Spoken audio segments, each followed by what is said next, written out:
Hello everyone, मैं आशा करता हूं कि आप सब बहुत अच्छे होंगे और आप लोग की स्टडी बहुत अच्छे से चल रही होगी। डिस्कस करेंगे आज के इस इंपॉर्टेंट वीडियो में एसएससी सिलेक्शन फेज 11 का ऑफिशियल पेपर जो आपका कंडक्ट हुआ था 27 जून 2023 के दिन। ऑल 25 क्वेश्चंस जो इस पर्टिकुलर शिफ्ट में पूछे गए थे जनरल अवेयरनेस सेक्शन से, मैं इन सारे क्वेश्चंस को आपके साथ काफी डिटेल में डिस्कस करूंगा आप लोग के साथ, तो इस पर्टिकुलर सीरीज को आप एंजॉय कर सकते हैं। जिन भी एस्पायरेंट का एग्जाम्स बोल सकते हैं एसएससी सीजीएल टायर 1 2023 के एग्जाम्स बेसिकली आपका 14 जुलाई से स्टार्ट हो चुका है। जिन आने वाले बोल सकते हैं कि दिनों में जिन भी एस्पायरेंट्स का एग्जाम है आप इस पर्टिकुलर सीरीज को फॉलो कर सकते हैं, आपके एग्जाम्स में बहुत हेल्प मिलने वाला है। क्योंकि अभी आपका एसएससी का बोल सकते हैं कि सबसे रिसेंट पेपर आपका एसएससी सिलेक्शन फोर्स 11 का आपका ही कंडक्ट हुआ था। क्लियर, तो शुरू करते हैं फिर आज का इंपॉर्टेंट वीडियो। फर्स्ट क्वेश्चन आपके स्क्रीन के सामने है, अगर आपको आंसर पता है तो बहुत अच्छी बात है, वरना आपको एक्सप्लेनेशन पे फोकस करना है। क्लीन एंड जर्क जो बेसिकली आपका टर्म यूज किया जाता है स्पोर्ट में, किस पर्टिकुलर स्पोर्ट में जो है बेसिकली आपका एक टेक्निक होता है, किस गेम में यूज किया जाता है स्पोर्ट में, रेसलिंग या फिर हैमर थ्रो या फिर बॉडी बिल्डिंग या फिर वेट लिफ्टिंग। तो आप इस पर्टिकुलर इमेज में देखिए आपका क्लीन एंड जर्क, यहाँ पे बेसिकली कोई भी पर्सन इस वेट को उठाता है और ये फटाक से इसको इस शोल्डर पे रखता है, कंधे पे रखता है और यहाँ से क्या करता है कि डायरेक्टली जो इसको ऊपर उठा लेता है, तो ये बेसिकली आपका क्लीन एंड जर्क होता है। क्लियर, तो ये बेसिकली आपका जो ये टर्म जो है किस गेम से रिलेटेड है, आपका किस स्पोर्ट से, आपका जो है वेट लिफ्टिंग से। ऑप्शन फोर्थ आपका करेक्ट हो जाएगा। नेक्स्ट बहुत ही प्यारा सा और थोड़ा सा डिफिकल्ट क्वेश्चन पूछा गया था, आपको बताना है कि बेसिकली जो है ये उस केमिकल का नाम बताना है जिस केमिकल का यूज बेसिकली, मान लीजिए कि आपके पास टोमेटो है, पोटैटो है और ये आपके कोई फ्रूट्स हो सकता है, वेजिटेबल्स हो सकता है, तो इसका जो आपका स्किन्स जो होता है ना, पोटैटो या फिर टोमेटो का स्किन्स को हटाने के लिए उस पर्टिकुलर केमिकल का यूज किया जाता है। और ये बोल सकते हैं कि जो आपका ये वेजिटेबल्स जो होता है, बोल सकते हो कि इसको जो इसका जो इंग्रेडिएंट्स जो होता है इस फूड का प्रिजर्वेटिव्स के रूप में बोल सकते हैं कि यूज किया जाता है फूड को बचाने के रखने के लिए। फूड प्रिजर्वेटिव्स लंबे समय तक हम क्या करते हैं, किसी भी फूड को प्रिजर्वेटिव रखने के लिए बेसिकली जो है उसमें हम कुछ इंग्रेडिएंट को यूज करते हैं, तो उस पर्टिकुलर बेसिकली आपको जो केमिकल का नाम बताना है। सोडियम हाइड्रोक्साइड NaOH होता है इसका फॉर्मूला, या फिर मैग्नीशियम बाइसल्फाइड या फिर एल्युमिनियम फॉस्फाइड या फिर सोडियम बाइकार्बोनेट। तो याद रखिए सोडियम हाइड्रोक्साइड का यूज किया जाता है। सोडियम हाइड्रोक्साइड को बेसिकली हम कॉमनली कॉस्टिक सोडा के नाम से जानते हैं। सोडियम बाइकार्बोनेट NaHCO3 बेसिकली आपका ये बेकिंग सोडा होता है। और एक आपको और याद रखना है Na2CO3, Na2CO3 आपका जो है ये वॉशिंग सोडा होता है। मॉलिक्यूलर वेट बताना है आपको फैटी एसिड को किसके द्वारा जो कैसे डिटरमाइन किया जाता है, आयोडीन वैल्यू के द्वारा या फिर एसिड वैल्यू के द्वारा, पेरोक्साइड वैल्यू के द्वारा या फिर सैपोनिफिकेशन वैल्यू के द्वारा। तो याद रखिए सैपोनिफिकेशन वैल्यू के द्वारा मॉलिक्यूलर वेट जो होता है फैटी एसिड का, इसको हम कैलकुलेट करते हैं। ऑप्शन आपका फोर्थ करेक्ट हो जाएगा। ये सैपोनिफिकेशन वैल्यू क्या होता है, ये मान लीजिए कि कोई आपका ये फैटी एसिड्स है, तो फैटी एसिड्स को बेसिकली न्यूट्रलाइज किया जाता है। तो जो आपका नंबर ऑफ मिलीग्राम्स जो होता है आपका पोटेशियम हाइड्रोक्साइड का, जो बेसिकली आपका 1 ग्राम ऑफ आपका ऑयल सैंपल को बोल सकते हैं कि हाइड्रोलिसिस के लिए यूज किया जाता है, उसे हम किसके नाम से जानते हैं, वही आपका जो है बेसिकली आपका सैपोनिफिकेशन वैल्यू होता है। सैपोनिफिकेशन एक प्रोसेस होता है, आप ऐसे भी याद रख सकते हैं सैपोनिफिकेशन जो प्रोसेस जो होता है बेसिकली इसके द्वारा जो है साबुन का निर्माण किया जाता है, सॉप का निर्माण किया जाता है इस पर्टिकुलर प्रोसेस के द्वारा। ओम, फोर्थ ओम, फिफ्थ ओम और उसके साथ साथ सिक्स्थ ओम, ये आपका जो है अगर 4 रजिस्टर्स को अगर हम कनेक्ट करते हैं सीरीज में, तो बेसिकली उसका कंबाइंड रेजिस्टेंस या फिर आपका आर का वैल्यू क्या होगा। तो आपको याद रखना है कि आपका जब हम सीरीज में कनेक्ट करते हैं रजिस्टर्स को, तो ये बेसिकली आपका कैपिटल आर का जो रेजिस्टेंस का जो आपका रिजल्टेंट रेजिस्टेंस वैल्यू जो होता है आपका क्या होता है, R1 plus R2 plus R3 plus R4 होता है। तो आप इन सारे रजिस्टर्स को आप ऐड करोगे तो 3, 4, 5, 6 ये आपका कितना हो जाएगा, ये आपका हो जाएगा 18 ओम। इसका आंसर आपका जो है वो थर्ड हो जाएगा। नंदिनी एंड रागिनी शंकर किस पर्टिकुलर बोल सकते हैं कि ये इंस्ट्रूमेंट बजाती हैं, वीणा या फिर सितार, वायलिन या फिर मृदंगम। तो आप इमेज में देख सकते हैं नंदिनी और उसके साथ साथ रागिनी शंकर को ये वायलिन बजाती हैं। ऑप्शन थर्ड आपका करेक्ट हो जाएगा। इंडिपेंडेंस डे आपका 2015 में इंडिया में सेलिब्रेट किया गया था, तो इसका बेसिकली आपको थीम बताना था। ये इंडिया का टाइम है, टुवर्ड्स टू फ्रीडम, याद करो कुर्बानी, 1 कंट्री 1 पीपल। तो याद रखिए क्या थीम था आपका जो है 2015 का जो थीम था इंडिपेंडेंस डे का आपका टुवर्ड्स टू फ्रीडम, ये आपको नहीं भूलना। और ये आपका जो है ये फ्लैग सेरेमनी जो है न्यू दिल्ली में हमें देखने को मिलता है रेड फोर्ट पे। क्लियर, तो ये भी आपको नहीं भूलना है। और रेड फोर्ट को किसने बनवाया था, शाहजहां ने बनवाया था। ये इंपॉर्टेंट स्लाइड है, आप यहाँ पे देख सकते हैं 2016 का क्या थीम था, याद रख सकते हैं आप, याद करो कुर्बानी। 17 का क्या थीम था इंडिपेंडेंस डे का, ये इंडिया का टाइम है। और 18 का क्या थीम था, वन कंट्री वन पीपल। और 19 का क्या थीम था, support our troops salute our troops. 20 का क्या थीम था, आत्मनिर्भर भारत। और 21 नेशन फर्स्ट ऑलवेज फर्स्ट। आपको बताना है बेसिकली वडोदरा गुजरात में एक विलास पैलेस, आपका लक्ष्मी विलास पैलेस, इसका जो है आर्किटेक्चर आप इमेज में देख सकते हैं। इसका स्टाइल बताना है कि इसका इस पर्टिकुलर आर्किटेक्चर का स्टाइल क्या है, इंडो इस्लामिक, हिंदू टेम्पल, या फिर इंडो सैनिक, या फिर मुगल। तो याद रखिए ये जो आपका लक्ष्मी विलास पैलेस वडोदरा गुजरात में आपका ये सिचुएटेड है, इसका जो स्टाइल क्या है, इंडो आपका जो है सार्वजनिक का ऑप्शन थर्ड आपका करेक्ट हो जाएगा। हाईएस्ट पीक आपको बताना है कि साउथ इंडिया का दो बेटा, या फिर महेंद्रगिरी, या फिर अनाईमुडी, या फिर मकुर्ती। तो याद रखिए अनाईमुडी बेसिकली आपका जो सबसे हाईएस्ट पीक है साउथ इंडिया का, दक्षिण भारत का। दोदा बेटा बेसिकली जो है आपका हाईएस्ट माउंटेन है नीलगिरी माउंटेन्स का। क्लियर, तो ये आपको याद रखना, जिसका हाइट क्या कितना है 2637 मीटर्स। महेंद्रगिरी आपको देखने को मिलेगा उड़ीसा स्टेट में, ये आपका माउंटेन है। और उसके बाद से मुकुर्ती नेशनल पार्क जो है बेसिकली आपको देखने को मिलेगा नीलगिरी हिल्स तमिलनाडु में। और ये अनाईमुडी जो आपका हाईएस्ट पीक है साउदर्न इंडिया का, दक्षिण भारत का, आप ऐसा बोल सकते हैं 8842 इसकी फीट इसकी हाइट है। नेक्स्ट आपको बताना है सब्सिडरी अलायंस, जिसे हम सहायक संधि के भी नाम से जानते हैं। इसको इंट्रोड्यूस किया गया था लॉर्ड वेलेस्ली के द्वारा, जो उस समय आपके जो है गवर्नर जनरल ऑफ ब्रिटिश बोल सकते हैं कि इंडिया के थे।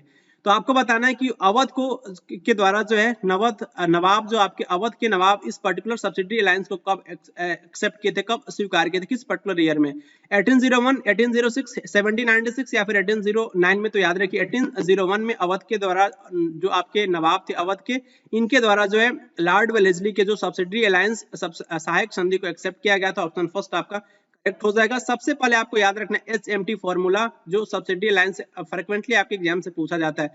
सबसे पहले सहायक संधि को एक्सेप्ट करने वाला आपका कौन सा राज्य था, तो आपका हैदराबाद 1798 में। 1799 में जो आपका मैसूर, क्योंकि 1799 में क्या होता है कि टीपू सुल्तान की डेथ हो जाती है, और ये टीपू सुल्तान की डेथ हो जाती है, आपको याद रखना है कि टीपू सुल्तान की डेथ हो जाती है 1799 में। Clear, fourth Anglo Mysore war में इसके बाद से जो है सहायक संधि को एक्सेप्ट कर लिया जाता है मैसूर के द्वारा। तंजौर में बेसिकली 1799 में आपको याद रखना है कि ये आपको जो है ये देखने को मिला था 1799 में। तंजौर एक्सेप्ट करने वाला आपका ये बोल सकते हैं कि आपका ये राज्य था। अवध 1801 में, पेशवा आपके मराठा आपके 1802 में, और ये सिंधिया मराठा बेसिकली 1803 में, और उसके साथ साथ आपका गायकवाड़ मराठा भी 1803 में इसको एक्सेप्ट करने वाला आपका ये स्टेट बना था। नेक्स्ट आपको बताना है कमलिनी और उसके साथ साथ नलिनी अस्थाना, ये आपके जो है डांसर हैं, और आपको ये बताना है कि इनको सम्मानित किया गया था पद्मश्री 2022। तो इनका बोल सकते हैं कि जो किस पर्टिकुलर क्लासिकल डांस से बिलोंग करते हैं, कुचिपुड़ी, मणिपुरी, या फिर भारतनाट्यम, या फिर कथक। तो आप इमेज में देख सकते हैं ये बेसिकली जो है कथक से बिलोंग करती हैं। तो इसका आंसर क्या हो जाएगा, कथक हो जाएगा, और ये उत्तर प्रदेश, क्लियर, ये स्टेट से बिलोंग करती हैं। ओके, नेक्स्ट क्वेश्चन आपको बताना है कि जो आपका ये सिस्मिक वेव्स के बारे में आपसे क्वेश्चन पूछा गया है कि जो आपका अर्थक्वेक जो होता है बेसिकली भूकंप हमें देखने को मिलता है अंडरग्राउंड केव्स में और उसके साथ साथ माइंस में। तो उसमें बेसिकली आपका ये जो सिस्मिक वेव जो होता है प्रोड्यूस होता है, बोल सकते हैं कि जो है आपका इरप्शन होता है बेसिकली आपका रॉक में। तो बेसिकली जो है इस टाइप के आपका जो ये किसके द्वारा कॉज किया जाता है, तो ये आपको बताना है, एक्सप्लोजन अर्थक्वेक, या फिर कोलैप्स अर्थक्वेक, या फिर रिजर्वायर इंड्यूस्ड अर्थक्वेक, या फिर वोल्केनिक अर्थक्वेक। तो याद रखिए बेसिकली आपका ये कोलैप्स अर्थक्वेक, ये जो बेसिकली आपका जो है देखने को मिलता है माइंस में। ऑप्शन सेकंड आपका करेक्ट हो जाएगा। ये आपका इंपॉर्टेंट क्वेश्चन पूछा गया है केलिकट्टू बेसिकली आपका ये परफॉर्मेंस है बेसिकली जो है इस किस पर्टिकुलर आप क्लासिकल डांस को स्टार्ट होने से पहले इस पर्टिकुलर बेसिकली जो है केलिकट्टू में बेसिकली ड्रम प्लेइंग किया जाता है। तो इस परफॉर्मेंस को किया जाता है किस पर्टिकुलर आपका जो है क्लासिकल डांस से पहले, भारतनाट्यम, ओडिसी, कुचिपुड़ी, या फिर कथकली। तो याद रखिए आपका केलिकट्टू जो आपका ये प्लेइंग परफॉर्मेंस है कथकली के बेसिकली इस पर्टिकुलर क्लासिकल डांस के स्टार्ट होने से पहले इसको किया जाता है। नेक्स्ट मरियप्पन थंगावेलु और उसके साथ साथ शरद कुमार, इनके द्वारा जो सिल्वर और ब्रॉन्ज जीता गया था टोक्यो पैरालंपिक्स में। तो ये बेसिकली ये किस स्पोर्ट से बिलोंग करते हैं दोनों आपके प्लेयर, हाई जंप, या फिर शॉर्ट पुट, या फिर वेट लिफ्टिंग, या फिर शूटिंग। तो आप यहाँ पे देख सकते हैं दोनों प्लेयर का इमेज। तो ये बेसिकली इनका गेम क्या है, हाई जंप है। ऑप्शन फर्स्ट आपका करेक्ट हो जाएगा।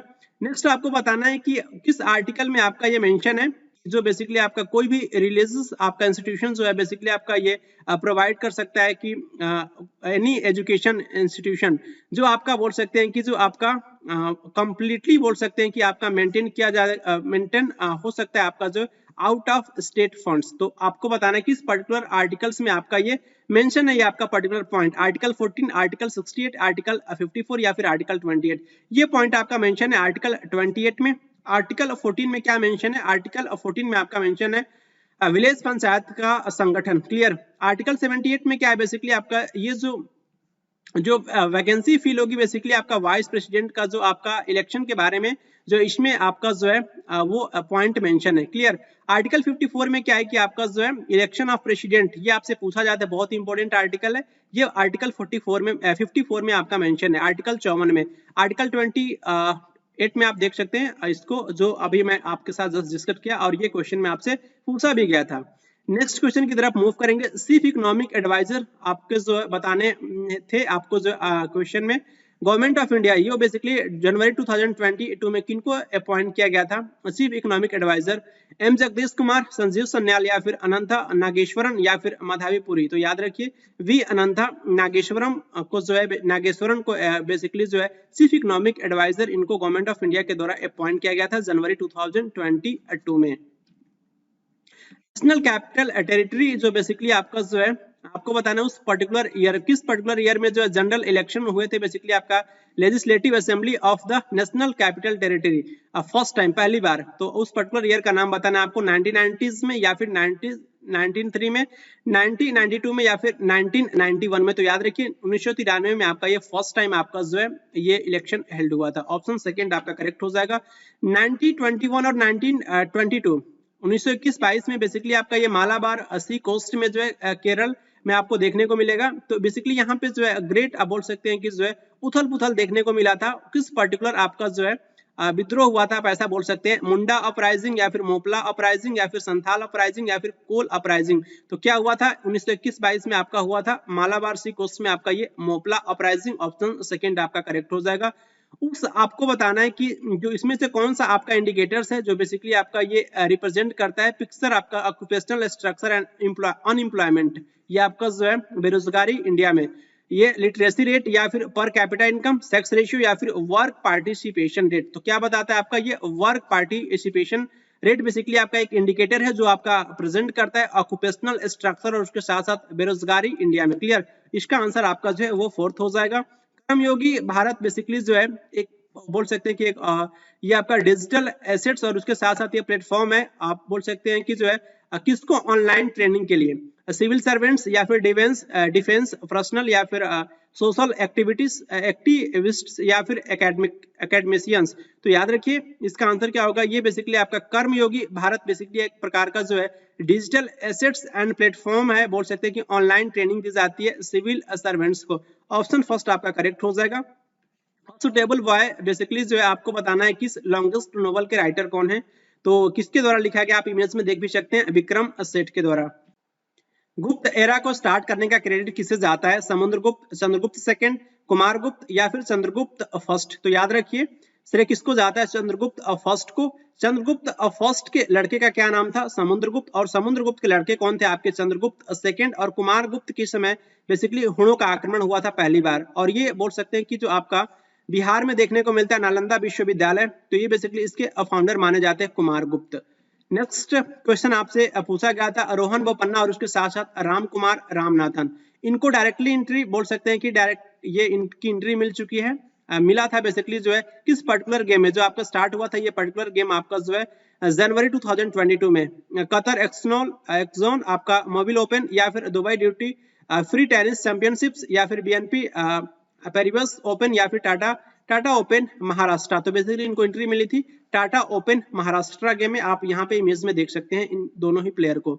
ग्रीन रिवॉल्यूशन बेसिकली जो है इंडियन एग्रीकल्चर में क्या संकेत करता है, इंक्रीज करना बेसिकली एग्रो बेस्ड इंडस्ट्रीज को, या फिर फॉरेस्ट कवर को इंक्रीज करना, या फिर इंक्रीज करना लैंड बोल सकते हैं कि ग्रास लैंड, इट मीन्स आपका जो है घास का मैदान होता है तो इसको इंक्रीज करना, या फिर आपका जो स्पेकुलर इंक्रीज देखने को मिला था बेसिकली ग्रीन रिवॉल्यूशन 1960s में आपका स्टार्ट हुआ था।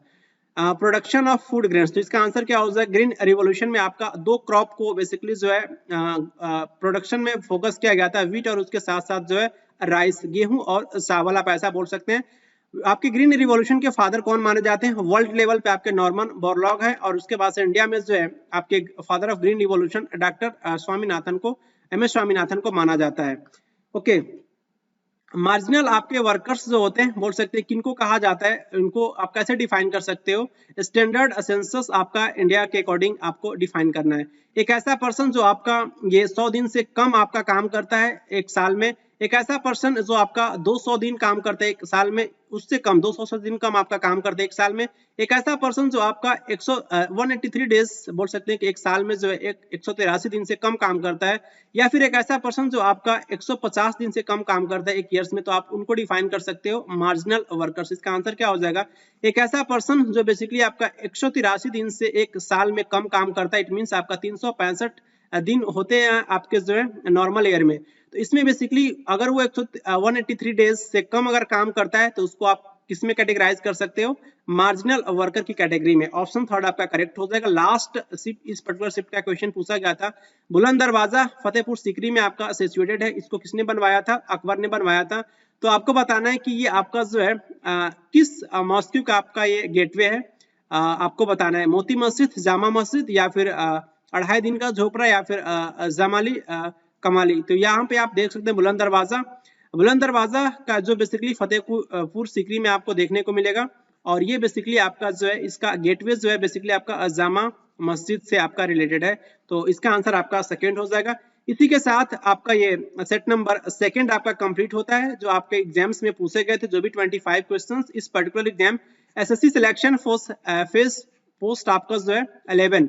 तो आई होप आप इस पर्टिकुलर सीरीज को एंजॉय करेंगे और अपने एग्जाम्स के लिए बिल्कुल अपने आप को तैयार रखेंगे। मिलेंगे आपसे नेक्स्ट वीडियो में, तब तक के लिए खुश रहें, प्रसन्न रहें। Thank you very much.